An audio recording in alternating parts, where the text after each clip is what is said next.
Welcome to Autism ADHD TV. It is the place to be for parents and professionals. I'm your host, Holly Blanc Moses, the mom psychologist who gets it. We dive into all kinds of important information like behavior, social skills, and learning. All right, let's get started. Welcome to the 7 tips to decrease resistance to schoolwork. This is a tough one, and especially during the beginning of school. So we have to remember that differently wired children, they're struggling. This isn't anything they're trying to do on purpose to upset you or to be disruptive in the classroom. Sometimes I'll hear statements like, I never get it right, I don't care about school, I'm an idiot, I hate school. Sometimes kids will put their heads down, they'll have meltdowns, they'll tear up their paper. We have to look at this in a way that we can see things objectively. Because really what they're telling us with this behavior is that they need help. And it could be that the work is too hard. It could be that it's too long, it's too confusing, it's too easy, it's too boring. We also know that children with autism and or ADHD are more likely to have learning disabilities, at least one learning disability, and that can make learning really hard. They might be hungry, they may be tired, their medication might be wearing off. They may be experiencing major sensory discomfort in that moment. They may be bullied by a peer that the teacher can't hear what that peer is saying. That can be really hard. And again, these are just a few reasons why a child may resist schoolwork. But today we're really going to focus on 7 ways to help a child when they feel like the work is too hard. Again, there's lots of reasons behind resistance, but this is what we're going to focus on today. Now, the first thing we have to think about is how to create more opportunities for success. If this child feels like they are met with disappointment every time they try, or most times they try, if they feel like they usually get it wrong or they're always corrected, this can lead to resistance to schoolwork.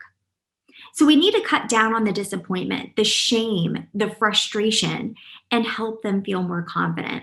So our number 1 tip is repeat simple growth mindset statements. I'll tell you what I mean by that.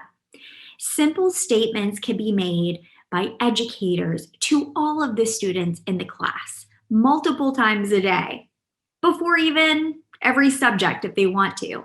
Parents can repeat this throughout the day with their child. Therapists can use this in their sessions. And here are some examples. I get better with practice. I can always ask for help. It's okay to try again. Everyone makes mistakes.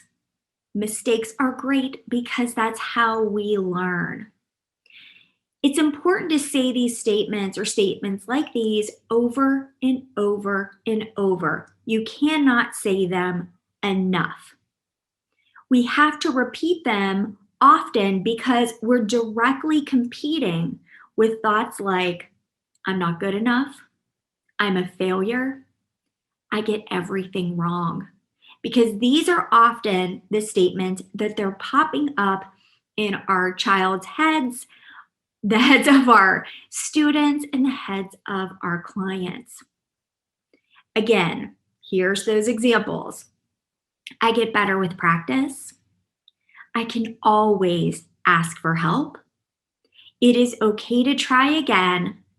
Everyone makes mistakes. Mistakes are great because that's how we learn. If it is possible to have the child say these with you throughout the day, again, in a classroom group setting, they can read them as well. They can be posted up in the classroom. These are great ways to change that mindset and think of growth instead of being stuck. Tip number 2, the 80-20 rule. Provide at least 80% of mastered material. So if a child is given material that they already know the answer to, they're going to be more likely to answer the question. So no worries for those of you who are thinking, we can't always do that. That's true. This isn't forever, but we have to have somewhere to start. If you provide an assignment or give a child a paper in front of them and they're instantly thinking, I can't do this, I always fail, they're going to have a really hard time getting started.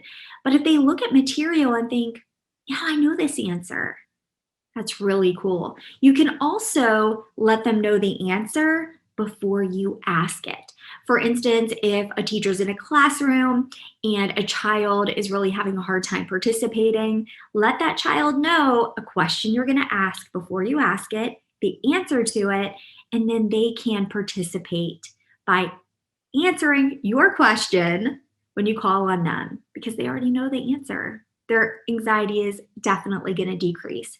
Again, 80-20 rule. 80% mastered material, 20% they don't know yet, okay, but they will. And when that child is more consistently doing their schoolwork, you can then shift that percentage gradually. Tip number 3, give them choices. Differently wired children, there are so many choices outside of themselves, right? They get less choice a lot of times than their neurotypical peers. We know that choice can be a way to decrease their anxiety if they feel like they have more control over their environment. Here are some examples. Jack, do you want to do 2 problems or 5 problems? It's completely up to you. Either way, Jack is going to be doing work, but you're giving him a choice between these 2 numbers of problems that are expected, and then he can decide. Sophia, would you like to write about the story or would you rather draw a picture about the story? Will, would you like to write the sentence or tell me the answer? Again, we're looking to decrease anxiety here. So not only are we helping the child participate in their schoolwork, but we're also learning how they learn best. That's another great thing about tip number 3. Tip number 4, incorporate the child's interest as much as possible in their assignments. I can't emphasize this enough. There is nothing worse than boring work after boring work for a differently wired child. They will tell you that. So take what the child likes most and be creative. Figure out how to add it to that schoolwork. For example, if a child needs to write an English language arts paper, give them an option to write about something they're really into, like Minecraft or horses or rap music. And that would be my oldest favorite is rap music. So there are countless ways to incorporate a child's interest in their learning experience. Tip number 5, always show an example first. So if a child can see a model first, they will be more likely to participate in the work. This is a great tip for several reasons. One is that children are often distracted. They may have missed the instructions or the model that you verbally told them. Another reason is that when they get distracted, they can come back and actually look at a model that's written down, an example that they can refer back to when they get off task. They need to see how to do the work first. For example, show 1 or 2 of the math problems already completed on the worksheet. Another example would be the child has to write a paragraph and you provide an example paragraph or provide the first sentence for them. Maybe they do the first sentence and that's good for them, but the second sentence is hard. Help them with that sentence. Tip number 6. Use a visual scale to help them communicate. Now, we know that children with autism and or ADHD, they struggle sometimes with communicating how they're feeling and what they're thinking and what they need. And that's where that behavior, disruptive behavior, challenging behavior may come in. A visual scale can really help in this area. So you can provide a written down number scale, 1 to 10, 1 to 1,000, 1 to 1,000,000, if that works best for them. And use words or pictures that work for them as well. So they need to be a part of you developing that scale. This should be done with them, not for them, but with them. For example, 0 could be easy, or it could be a dramatic smiley face. 5 could be a little harder. It could be medium. It could be a regular smiley face.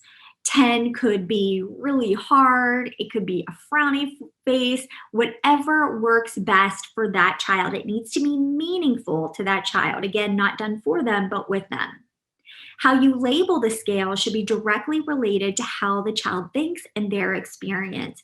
If a child says, "This looks really hard," that lets you know from the very beginning it needs to be changed, not after they're falling apart and struggling. Show the child the work and then show the scale. For example, what number do you think this is? Do you think this will be easy, medium, or hard? Thank them for telling you. Then go over the directions and provide 1 or 2 models for them. Ask them about the scale again and see if the number changes. It may have felt impossible at first, overwhelming, but now that they've gone over what they see the models, they see the examples, they see that it's actually doable, you can go from there. Our last tip, number 7, don't show them their mistakes. If you have a child that is really struggling with getting started for fear of getting something wrong, don't tell them. Don't tell them if it's correct or not. Let them focus on starting. Let them focus on the accomplishment of getting some of that work done. Now, when they are consistently completing work, you can sprinkle that in. I've got lots of strategies for that as far as adding correction in a way that works best for that child. It doesn't overwhelm them and lead to a meltdown. Again, if that child is very, very fearful of making a mistake or being corrected, don't do it. Just praise any kind of participation. So thank you so much for joining me today. I hope that you found these tips helpful, and I look forward to seeing you in the next podcast episode. Take care. Bye-bye. Thank you for joining me today. Don't forget to click that subscribe button so you don't miss any future episodes. If you like this episode, please share it with someone. It may just be what they need to watch today. If you're a parent, I'd love if you came on over and joined our Facebook group, Autism ADHD Group for Parents. If you're a therapist or educator, come on over to our group, Autism ADHD Group for Therapists and Educators. You're going to find those links right down there in the notes. Thanks so much, and I can't wait to see you in the next episode. All content provided is protected under applicable copyright, patent, trademark, and other proprietary rights. All content is provided for informational and educational purposes only. No content is intended to be a substitute for professional medical or psychological diagnosis, advice, or treatment. Information provided does not create an agreement for service between Holly Blanc Moses Crossvine Clinical Group, the interviewee, Holly Blanc Moses LLC, and the recipient. Consult your physician regarding the applicability of any opinions or recommendations with respect to your symptoms or medical condition or the symptoms or medical condition of your family member. Children or adults who show signs of dangerous behavior toward themselves and/or others should be placed immediately under the care of a qualified professional.